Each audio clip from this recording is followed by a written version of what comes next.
తారీఖు రోజు మనకు బడ్జెట్ సమావేశాలు స్టార్ట్ కాబోతున్నాయి. ఈ సందర్భంలో బీసీలకు సంబంధించినటువంటి సమస్యలు ఈ చట్టసభల్లో ప్రవేశపెట్టాలి, వాటిని చట్ట రూపంలోకి తీసుకురావాలనే ఉద్దేశంతో ఈరోజు ఇక్కడ మీడియా సమావేశం నిర్వహిస్తున్నాం.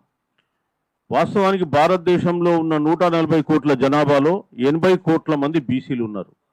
ఈ బీసీల సమస్యల గురించి పట్టించుకోకుండా ఇవి వందల్లో ఒక సమస్యగా కొంతమంది భావిస్తే ఇక అంతకంటే మించినటువంటి దురదృష్టం ఇంకోటి లేదు.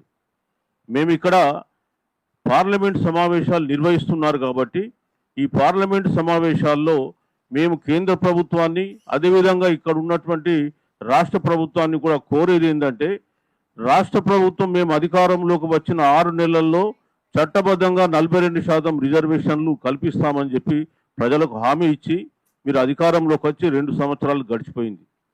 ఇప్పటికి కూడా మీరు ఆ 42% రిజర్వేషన్లు సాధించడానికి ఎట్లాంటి చర్యలు కూడా చేపట్టడం లేదు. కేవలం బీసీల ఓట్లు రాబట్టుకోవాలనే ఉద్దేశంతో నామమాత్రంగా కులగణన జరిపి అనేకమైన తప్పులు అందులో చొప్పించి లేని ఓసీ జనాభాను పెంచి చూపించి బీసీల జనాభాను తగ్గించి తూతు మంత్రంగా 42% రిజర్వేషన్లు 9వ షెడ్యూల్లో పెట్టాలని చెప్పి ఇక్కడ చేసేసి ఢిల్లీకి పంపించేసి చేతులు దులుపుకున్నారు. ఆ తర్వాత కేంద్రం సహకరిస్తలేదంటారు. మీరు అడిగిన తడువుగానే ప్రధానమంత్రి అపాయింట్మెంట్ ఇస్తాడు, మీరు పోతారు, ఈ రాష్ట్రంలో మేము అందాల పోటీలు నిర్వహిస్తున్నాం రమ్మని చెప్తారు, రకరకాల కార్యక్రమాలకు ఆహ్వానిస్తారు. కానీ బీసీలకు సంబంధించిన బిల్లు 9వ షెడ్యూల్లో పెట్టాలని చెప్పి మా అసెంబ్లీ పంపించింది, మరి దాన్ని ఎందుకు ఆమోదించారు అని చెప్పి ఒక్కరోజు కూడా ప్రశ్నించాడు. అట్లాగే ఇక్కడ కేంద్రం కూడా 42% రిజర్వేషన్ను అడిగితే అడగకనే ముందే అగ్రవర్ణాలకు 2019లో వారం రోజులలో 10% ఈడబ్ల్యూఎస్ రిజర్వేషన్ అమలు చేసింది.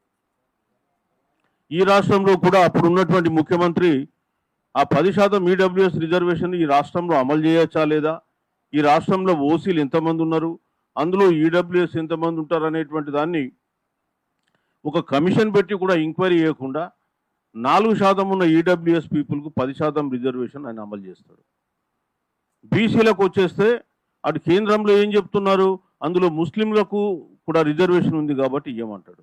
ముస్లింలకు వల్ల రిజర్వేషన్లు కొత్తగా లేవు అనేటువంటి విషయం మీద మేము చాలా స్పష్టంగా గతంలో చెప్పినాం, మళ్ళీ చెప్తున్నాం, ఇప్పుడు కూడా చెప్తున్నాం. ముస్లింల పేరు మీద మా పుట్టేందుకు కొడతారని చెప్పి మళ్ళీ మేము బీజేపీ ప్రభుత్వాన్ని ప్రశ్నిస్తున్నాం. కాంగ్రెస్ కూడా మేము చెప్పేది ఒకటే, మీకు నిజంగా బీసీల పైన చిత్తశుద్ధి ఉంటే, ప్రేమ ఉంటే, మీరు మళ్ళా బీసీల ఓట్లు కావాలనుకుంటే తక్షణమే మీరు కేంద్రం దగ్గర అపాయింట్మెంట్ తీసుకోండి, అఖిలపక్ష సమావేశాన్ని ఇక్కడ